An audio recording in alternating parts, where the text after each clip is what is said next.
영국의 구약학자, 신학자이자 또 많은 또 저서들을 썼던 이안 더기드는 신자와 비신자를 구별해 주는 것은 오직 하나님의 약속뿐이다 이렇게 말합니다. 신자는 하나님의 약속을 가진 사람들이라는 것입니다. 그런데 문제는 하나님의 이 약속이 신자들의 삶을 때로는 괴롭게 한다는 것입니다. 그의 책 믿음으로 산다의 일부를 제가 발췌해서 읽어드리겠습니다. 우리가 이상과 현실의 괴리 가운데 힘들어하는 것도 바로 이 하나님의 약속 때문이다. 그리스도인이 아닌 사람에게는 이상과 현실 사이의 괴리가 있을 수 없다. 그들의 인생은 잘 될 수도 있고 못 될 수도 있지만 어느 쪽이든 의미가 있을 수 없다. 인간이란 존재가 원자들의 우연한 결합에 불과하다면 그의 인생이 잘 된다고 해서 거기에 어떤 목적이 있는 것이 아니며 반대로 그가 고난을 겪는다고 해서 거기에서 의미를 찾을 수 있는 것도 아니다. 그리스도인이 아니라면 그들에게는 내세울 만한 약속이라는 게 없기 때문이다. 그러나 그리스도인은 그렇지 않다.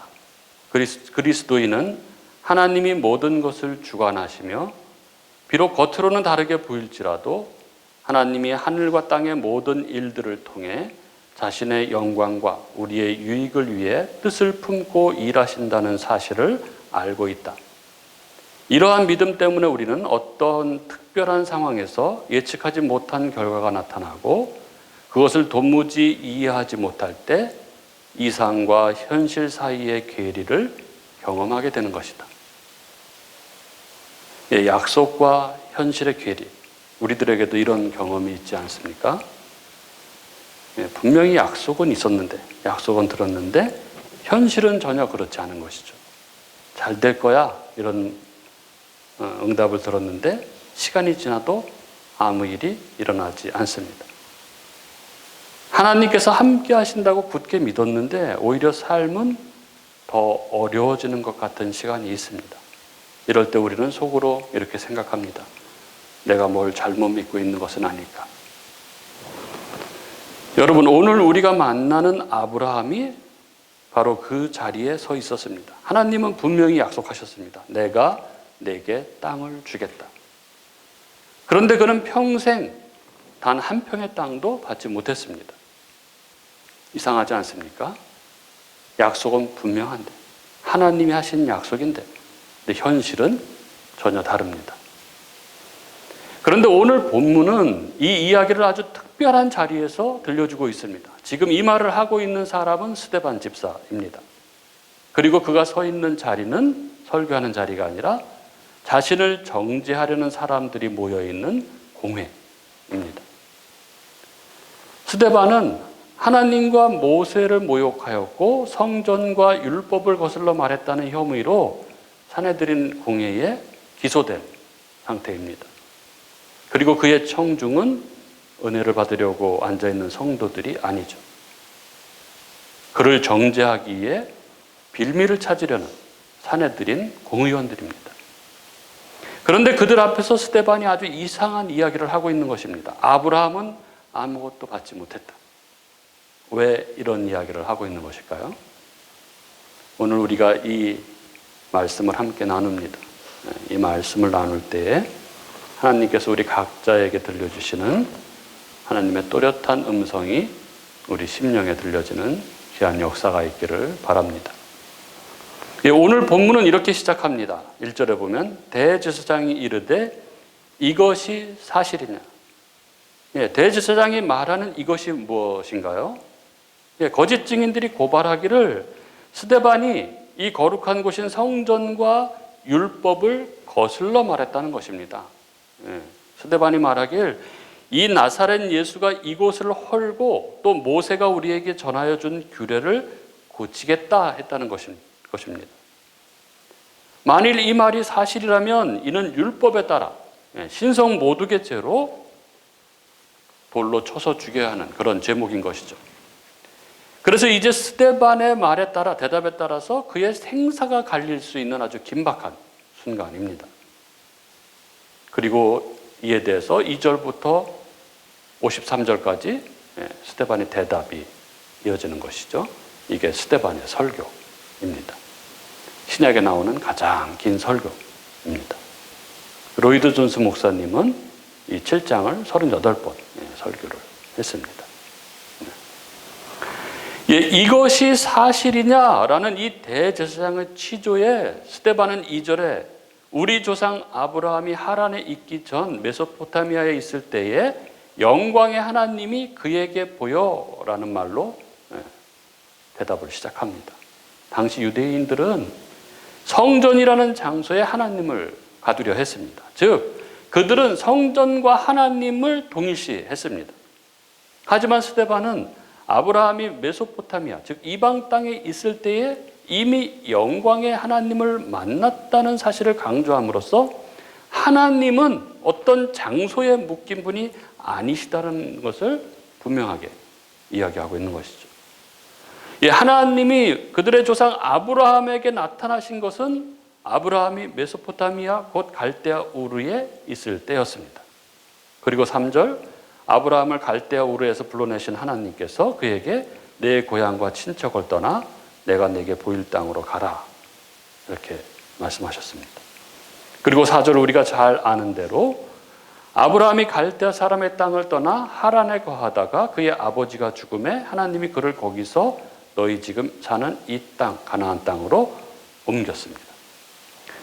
가나안에서 너무 멀리 떨어진 이방 땅에서 영광의 하나님은 우상을 섬기며 살던 아브라함을 불러내시고 그에게 내가 네게 보일 땅으로 가라 이렇게 말씀하셨습니다. 그러나 이 하나님의 약속을 따라 순종한 아브라함은 가나안 땅에서 발붙일 만한 한 조각의 땅도 유업으로 얻지 못했습니다. 아브라함이 받은 것은 땅이 아니라 약속뿐이었습니다. 5절은 이렇게 적고 있죠.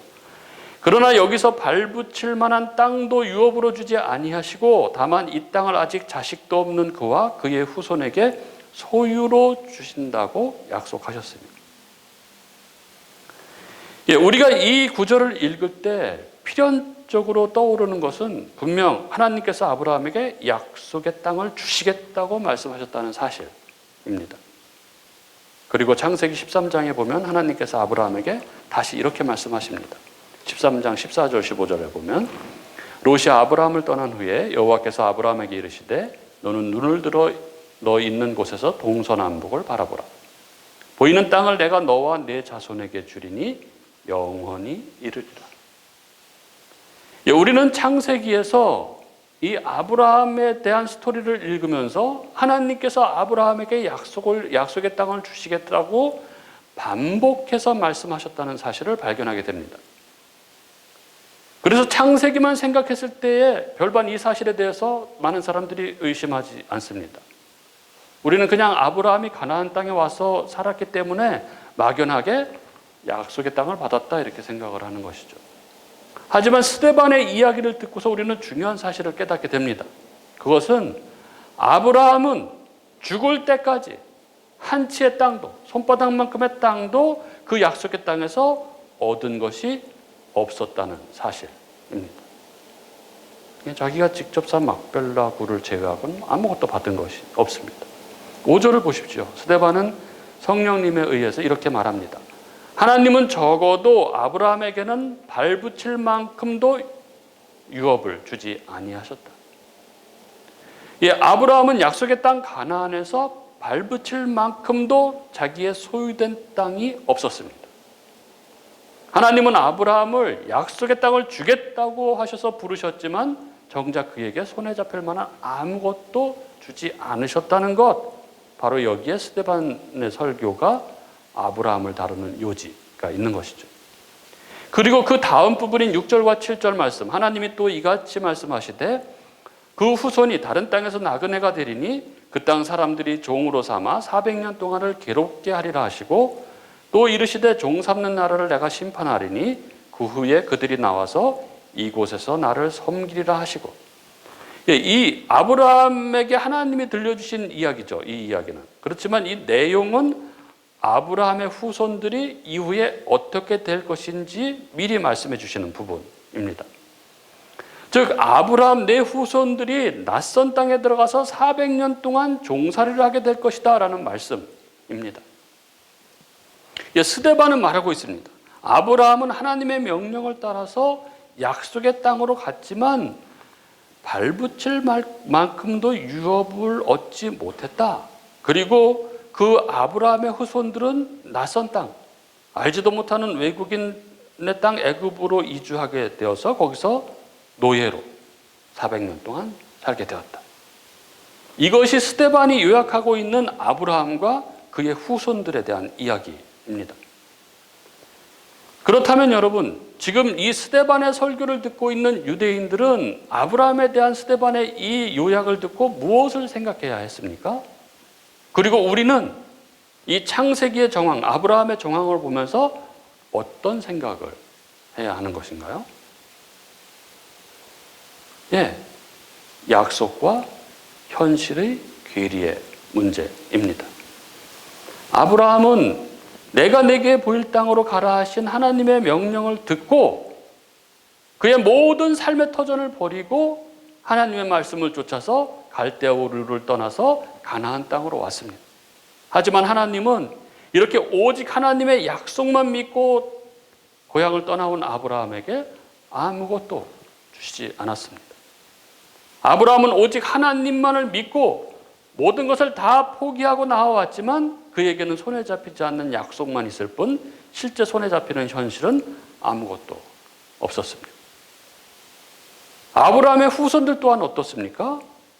5절 마지막은 그의 후손에게 소유로 주신다 했지만 그의 후손인 아브라함의 후손들 또한 받은 것은 약속의 땅이 아니라 약속의 땅으로부터의 이격이었습니다.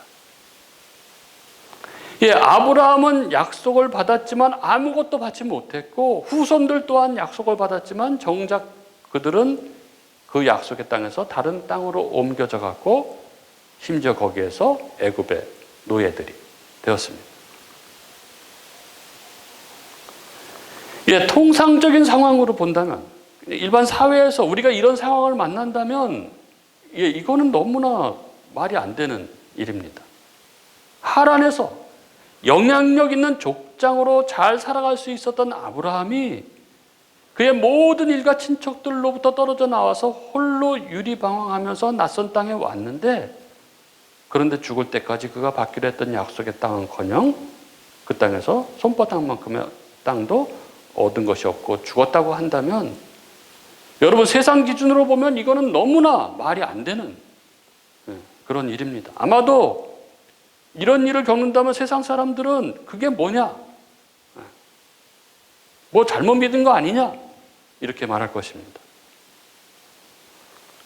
그렇다면 여러분, 왜 하나님께서는 이렇게 하신 것일까요? 왜 하나님께서는 약속의 땅을 주시겠다 하셨으면 하나님이 이 약속의 말씀을 믿고 결단하고 행동했을 때 곧바로 가나안 땅을 주시면서 내 순종한 대가가 이거다 이렇게 하면서 왜 주지 않으셨을까요? 왜 아브라함은 죽을 때까지도 아무것도 받지 못하고 그렇게 죽은 것일까요?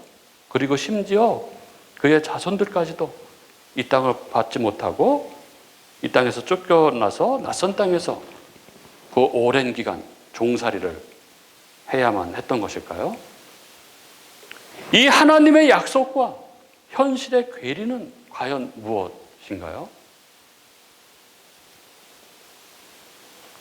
아브라함의 이야기는 우리들에게 믿음이 과연 무엇인지, 믿음의 본질이 무엇인지를 우리에게 보여줍니다.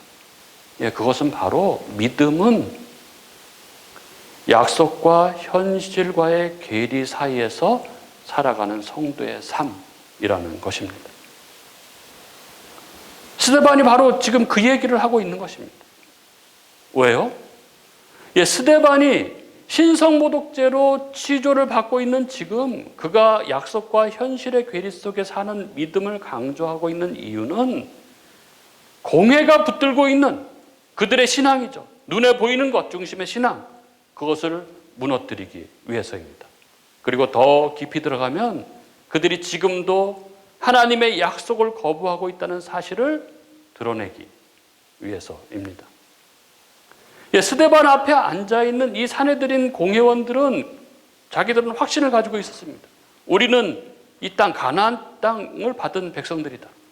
우리는 성전을 가진 백성이다. 우리는 하나님의 율법을 받은 백성들이다. 그러므로 우리는 하나님 백성이다. 한마디로 말하면 그들은 눈에 보이는 결과, 하나님의 약속의 눈에 보이는 결과가 하나님의 약속의 성취라고 믿고 있었습니다. 그런데 스데반은 아브라함의 이야기로 그것을 깨트리고 있는 것이죠. 그는 이렇게 말하고 있는 것입니다. 참된 믿음은 이미 가진 것을 붙드는 것이 아니라 아직 이루어지지 않은 약속을 붙드는 것이다. 다시 말해서 지금 너희가 붙들고 있는 방식으로는 결코 하나님 백성이 될 수 없다. 이렇게 말하고 있는 것입니다. 아브라함은 땅을 가진 사람이 아니라 약속을 기다린 사람입니다. 그런데 공회는 정반대입니다. 그들은 약속을 기다리지 않고 이미 가진 것, 성전, 땅, 체제를 붙들고 있었습니다. 그래서 스데반의 이 메시지는 곧 고발입니다. 스데반의 이 설교는 법정에서의 자기 변호가 아니라 신랄한 고발, 그들의 헛된 신앙의 실체를 폭로하고 있는 고발입니다. 스데반은 아브라함은 약속을 믿고 살았다. 그러나 이스라엘 역사는 계속 약속과 괴리 속에 있었다. 그렇게 현실은 약속과의 괴리처럼 보였지만 그러나 하나님은 계속 그 약속을 이루어가고 계셨다. 하나님은 그 약속을 이루시기 위해서 그의 독생자이신 예수를 보내셨다. 그런데 너희가 가진 성전, 너희가 가진 율법을 붙들고 이미 다 가졌다고 착각하며 그 하나님의 약속이신 하나님이 보내신 예수를 거부했다 하는 것입니다. 그렇습니다. 하나님은 아브라함에게 그가 죽을 때까지 한 조각의 땅도 주시지 않으셨습니다. 왜냐하면 하나님은 그를 참된 믿음의 사람으로 만들고 계셨기 때문에 그런 것이죠. 그리하여 그 약속의 씨인 예수를 소망하는 자로, 그리하여 아브라함을 결국 믿음의 사람으로 그렇게 만들어 가셨던 것입니다. 주변에 믿는다 하는 사람들과 대화하다 보면 많은 분들이 이미 확정된 것만을 믿음으로 여기고 살아가는 것을 보게 됩니다. 예를 들면 이런 것이죠. 기도할 때 하나님을 찾습니다. 하나님을 부릅니다. 그리고 그 기도가 이루어지면 역시 하나님은 살아계시다 이렇게 말합니다. 그런데 반대로 기도한 대로 이루어지지 않으면 내가 뭔가 잘못됐나 이렇게 흔들리고 맙니다. 결국 무엇을 믿고 있는 것입니까? 그것은 하나님을 믿는 것이 아니라 응답된 결과를 믿고 있는 것입니다. 그러나 여러분, 우리가 사도행전 7장의 아브라함 이야기에서 배우게 되는 것은 하나님께서 우리에게 요구하시는 종류의 믿음은 그런 종류가 아닌 것이죠. 하나님은 약속을 주십니다. 하지만 하나님은 그 약속을 속히 이루지 아니하시고 최대한 그것을 늦추십니다. 심지어 아브라함은 죽을 때까지도 그 약속이 이루어지는 것을 보지 못했습니다. 왜 그렇게 하시는가요? 하나님이 능력이 없으셔서 그러시는 것이 아니죠. 하나님은 우리를 인내의 사람으로 만들어 가시는 것입니다. 왜요? 바로 그것이야말로 믿음의 본질이기 때문에 그렇습니다. 여러분, 믿음이 무엇입니까? 믿음은 이 약속이라는 것이 현실에서 이루어지는 것을 믿는 것입니까? 아니면 하나님을 온전히 신뢰하는 것입니까? 하나님은 우리가 그분의 자녀가 된다는 것이 일이 성취되는 것으로 인하지 않고 아버지이신 우리 하나님을 인격적으로 신뢰하기를 원하십니다. 로마서 5장 3절 4절에 다만 이뿐만 아니라 우리가 환난 중에도 즐거워하나니 이는 환난은 인내를, 인내는 연단을, 연단은 소망을 이루는 줄 알미로다. 우리가 인내를 통해서 믿음이 단단해짐으로 하나님을 향한 소망으로 살아가는 것, 이게 믿음의 삶이고 이게 신앙의 여정입니다. 그러므로 여러분 이 사실을 기억하십시오. 왜 약속과 현실의 괴리가 있습니까? 그것은 우리 믿음의 본질이 바로 약속과 현실의 괴리 가운데서 살아가는 것이기 때문에 그렇습니다. 그리고 하나님께서는 우리를 이렇게 약속과 현실의 괴리 가운데서 살게 함으로써 우리가 오직 하나님만을 신실하게 바라볼 수 있도록, 우리가 오직 하나님만을 붙들 수 있도록 그렇게 우리를 믿음의 사람으로 만들어 가시기 위함입니다. 영국의 조지 뮬러, 여러분 너무 잘 아실 것입니다. 고아들을 돌보는 사역을 했죠. 조지 뮬러의 평생 사역의 원칙이 하나가 있습니다. 그것은 사람에게 돈을 구하지 않는다. 오직 하나님께만 구한다. 였습니다. 그런데 어느 날 아침에 고아원에 먹을 것이 하나도 없었습니다. 정말 아무것도 없었습니다.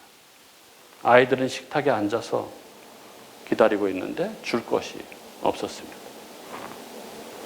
그런데 조지 뮬러는 아이들에게 이렇게 말합니다. 하나님께 감사기도 하자. 여러분 이해가 됩니까? 먹을 게 없는데 감사기도를. 그리고 조지 뮬러가 기도를 하기 시작합니다. 모든 것을 주신 하나님께 감사기도를 합니다.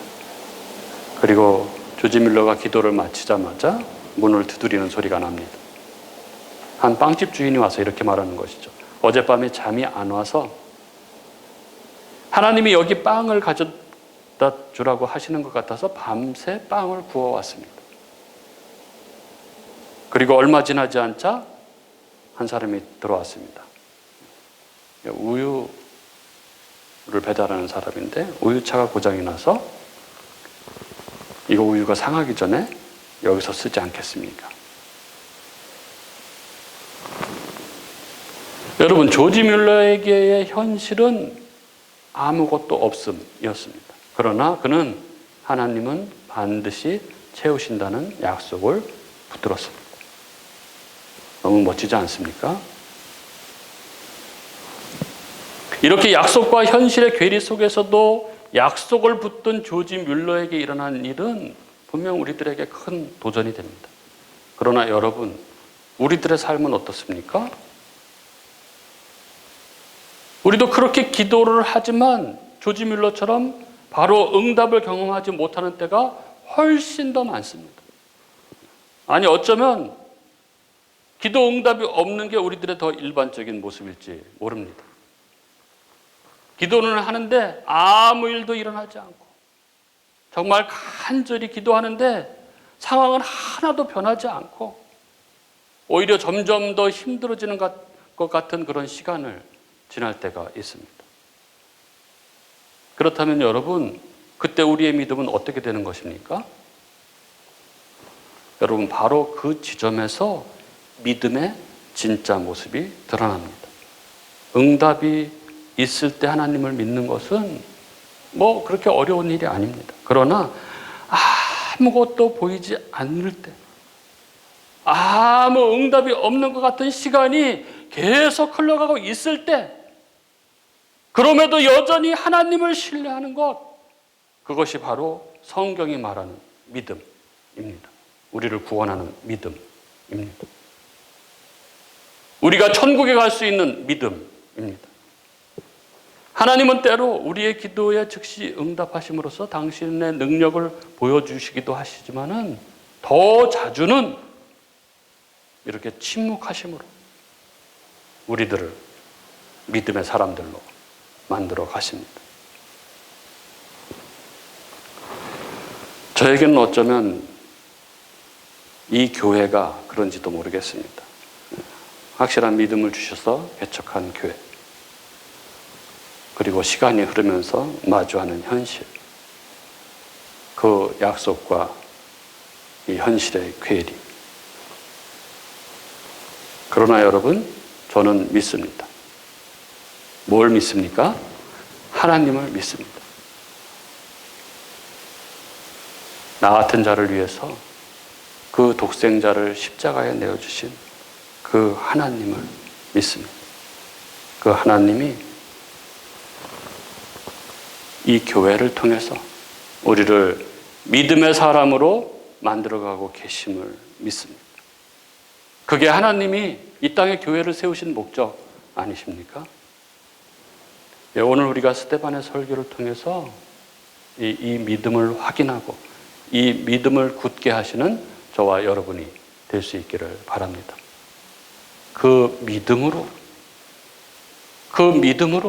이 땅의 삶을 한 발 한 발 살아가서 마지막 날 주님의 품에 뜨겁게 안기는 저와 여러분이 될 수 있기를 주님의 이름으로 축복합니다.